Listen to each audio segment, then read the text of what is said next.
Presidente, deputados e deputadas, desde que essa intenção da Secretaria de Educação se tornou pública, eu tenho sido procurado por vários profissionais que buscam entender a natureza desse projeto. De acordo com a minuta que circulou inicialmente,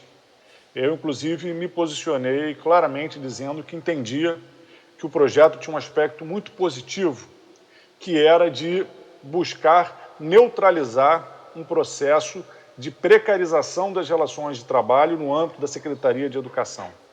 A gente pode relembrar que aqui no estado do Rio de Janeiro, há pouco tempo atrás, na própria Secretaria de Educação, na FAETEC, nas universidades estaduais, o Estado foi vítima de ações civis públicas porque vinha deixando de convocar concursados, de realizar concursos públicos e apostando pela precarização de vínculos de trabalho, com contratos temporários, com GLPs e outros mecanismos desse tipo. No início desse ano, o secretário de Educação fez um grande anúncio de oferta de GLPs, que a gente, inclusive, questionou, dizendo que a maneira que o secretário estava anunciando os GLPs parecia uma tentativa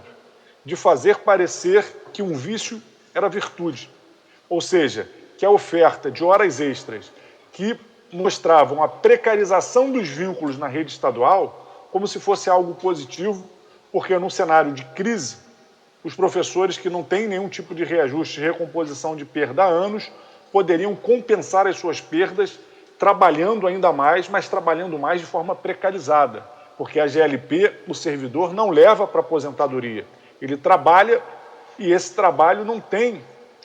um fruto no seu envelhecimento. E a gente tem o caso de profissionais da educação que ficam décadas oferecendo GLP e depois se aposentam com uma aposentadoria muito menor. Então, o nosso posicionamento, desde que esse debate se iniciou, é de que a possibilidade de migração de 16 para 30 horas, ela pode fortalecer a carreira docente, pode fortalecer a carreira do profissional de educação, desde que atenda alguns requisitos. O primeiro é que ela não pode se chocar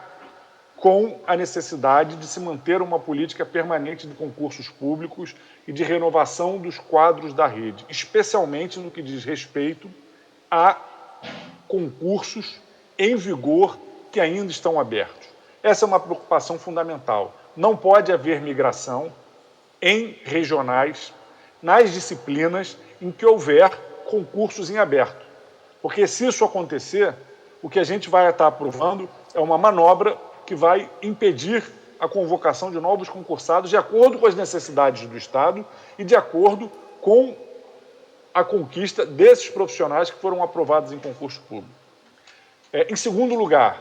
tem que ficar muito bem definido como vai ser o impacto previdenciário dessa transformação, para que o servidor tenha o seu direito garantido e que isso esteja muito bem estabelecido na lei. Isso é algo fundamental. Por exemplo, quando a SEDUC diz nesse projeto de lei que foi aprovado, de que vai haver mudança de jornada, mas não vai haver regime de trabalho, o que a SEDUC quer dizer com isso? Porque, geralmente, quando a gente define um regime de trabalho, a gente está definindo também a jornada de trabalho. Então, eu compreendo que a mudança de um vínculo de 16 para 30 horas é uma mudança de regime de trabalho. Se não, eu vou pedir que a SEDUC diga o que representa essa diferenciação que ela sentiu necessidade de apontar nesse projeto de lei. Isso não está muito claro. A gente sabe, por exemplo, que quando a gente teve a aprovação aqui da dedicação exclusiva na UERJ, a gente falou abertamente numa mudança de regime de trabalho, que a dedicação exclusiva ela não só altera a possibilidade de uma dedicação em termos de carga horária, mas ela altera também a natureza do vínculo, que passa a ser um vínculo exclusivo. Essa dúvida também precisa ser sanada e a gente está apresentando emendas nesse sentido. Outro ponto importante é que na minuta que inicialmente circulou, ficava mais evidente que esse processo era um processo de adesão voluntária dos profissionais da educação que assim o quisessem, através de critérios previamente estabelecidos e bem objetivos. Nesse projeto de lei, esses critérios não aparecem com tanta transparência e dá a entender que pode ser uma ação da SEDUC, quando a gente, obviamente, na minuta inicial via que a SEDUC pode sim lançar um edital, mas o profissional adere a esse edital de acordo com a sua vontade para sanar as carências que a SEDUC tiver verificado que existem na rede. Então, esses são alguns dos pontos que nos trazem preocupação com essas mudanças de redação que aconteceram no projeto. Na minuta inicial tinha um ponto que a gente achava também que tinha que ser melhor dirimido, que era uma espécie de aprovação ou não por parte da SEDUC dessa mudança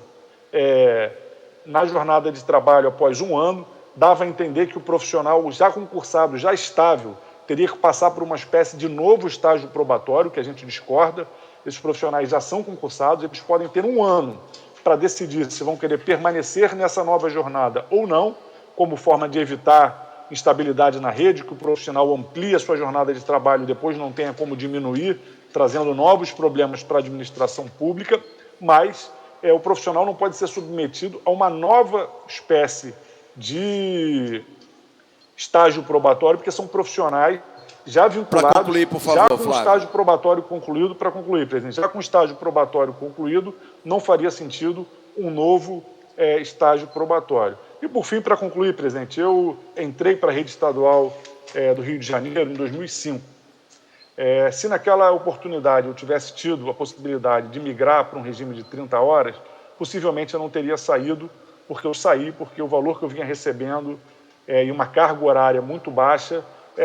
me fizeram com que eu optasse por outros caminhos profissionais, ainda na docência, e acho que você ter uma carga horária, um profissional de educação, onde ele possa se dedicar mais à mesma rede,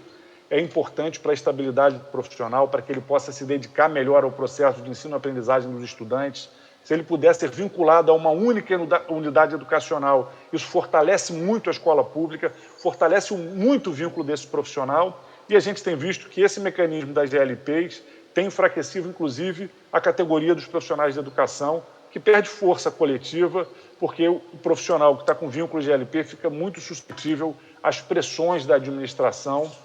o que é muito ruim, especialmente num momento como a gente vive como esse, onde diversos direitos dos trabalhadores estão sendo atacados e o seu exercício de organização coletiva e manifestação são tão importantes. Então, essa reunião que a gente vai fazer na semana que vem com o secretário de Educação, com o CEP, vai ser muito importante para dirimir essas dúvidas e a gente possa, de fato, fazer com que esse projeto signifique um fortalecimento da carreira docente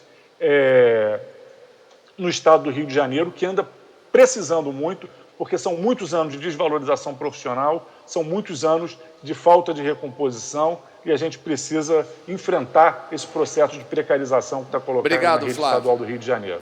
Obrigado.